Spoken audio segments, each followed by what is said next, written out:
episode, and this is a Friday episode. We're back on Fridays now because over the last few weeks it's been ridiculously busy. Obviously I've not been able to edit as much as I've wanted to, but not to say that I haven't been doing things. I have been doing things. So we have the front headlight fairing for the Ducati Monster.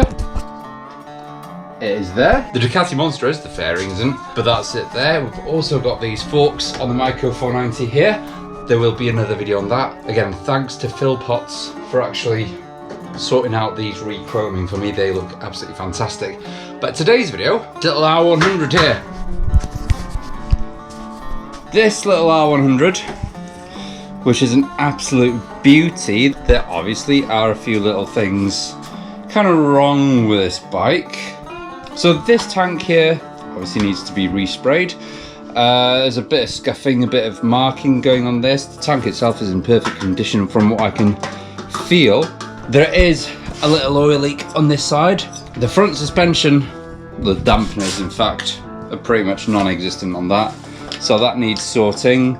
Front brake discs, or the front brakes, are non-responsive. Honestly, you've got to book 2 weeks in advance before you want to brake. And there's the rear shocks on this. They're fine, I mean they've served their purpose, but they're old now and they're probably not the right shocks for what Luca, my friend, wants on this bike. Tyres need changing, but this is all kind of superficial things. Oh, and one last thing is that I've just noticed there's a dodgy carb boot there. After you give it a blip to the throttle, the return to idle does take a little while on that, so it needs tuning. And it's running far too rich at the moment, far too rich. It's, yeah, just far too rich. So pretty much that is today's job. Get the engine running better. Once the engine is mechanically sound, then we can actually do the other things. Brakes, suspension, cosmetics. Simple.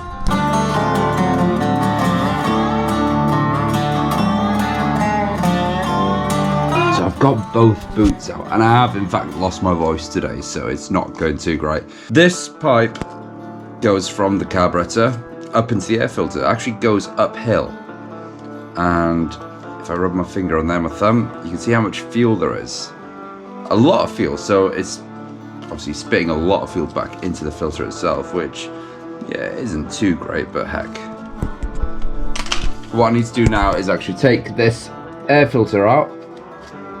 It is sliding back, so let's figure out how that comes out and then see what condition the air filter is like.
In this now, I have got my pressure gauge.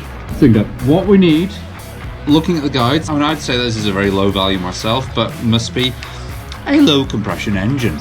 It says for a 9 psi is what we need to aim for. That is very, apparently anything over 9 psi is very good. Anything under 7.5 psi, not good. So that's what we need to aim for.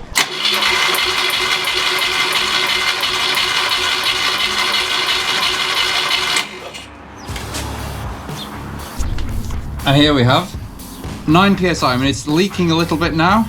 I mean, it does say anything over 9 psi is good. 9 psi, I'm happy with that.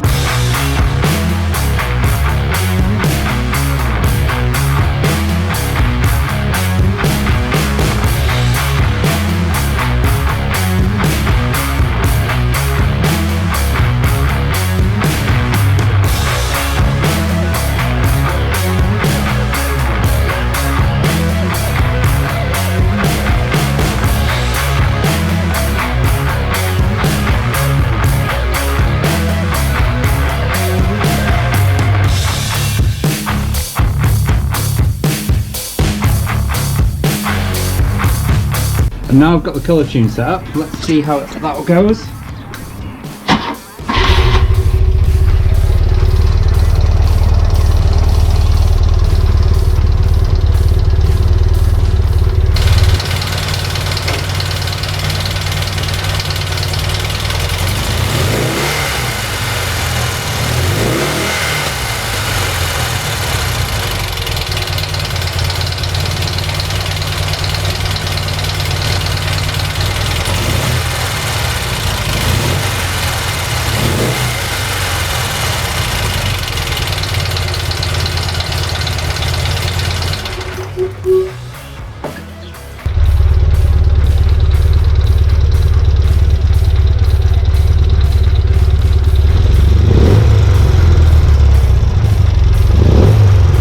And that is the end of this episode. So what I have done is a few things. I've swapped the spark plugs. As soon as I took the spark plugs out, I realized that they were actually colder spark plugs than what was supposed to be in here.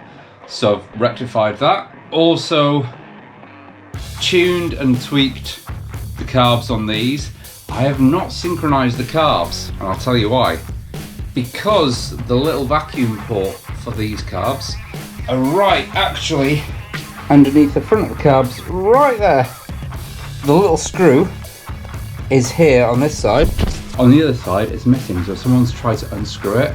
Kept on screwing it, found out that it's opening, but in actual fact what's happened is that the head has just unscrewed off the rest of the body, so I can't actually tune these carbs yet. So what I do need to do is get someone to drill those out, put new ones in, job done. I'm not going to do it because I'm not that confident in drilling something out because I don't have a drill press, all that. So I'd rather like someone else do that. There is still an oil leak on this side here. I have a complete gasket set, so I'm going to put a complete gasket set on this engine. That will be done. Also, the return to idle is a little bit better. The engine itself is not smoking anymore, it's not spluttering, it's quite responsive, that's all good. The return to idle is still a little bit slow, and there are a few things that could cause that. So cables, I don't know if you can see here, but these cables have kind of had their day. In fact, you can actually see the cable inside that. That is no good. There's no point in trying to do anything if those cables are like that. So new cables could eliminate that problem. The other thing I've got at the back of my mind, which could be, is the advanced timing unit on this bike. It might even be that. So I need to investigate that fully. It's, again, not the worst problem in the world, but cables, if cables don't work, advanced timing, simple. But apart from that, it's running a lot better. New air filter, new spark plugs, tuned it a little. So the next step for me now is sort out this oil leak, put a new gasket set on whilst the engine's actually sat here, and then we'll start doing cosmetic stuff. So we've got a new rear subframe on its way, powder coat the frame, powder coat the wheels, new bearings on the wheels, new headstock bearings on there, new tyres, put put it back together, new colour on the tank. This build, I'm kind of gonna just do it, get it out because it's a quick build. Then I can concentrate more on the K100 here and also the mongrel over there. And obviously the Ducati is an ongoing project, which I will update you on why I don't have any rims for those just yet. So until next week, enjoy, follow, subscribe. Bye.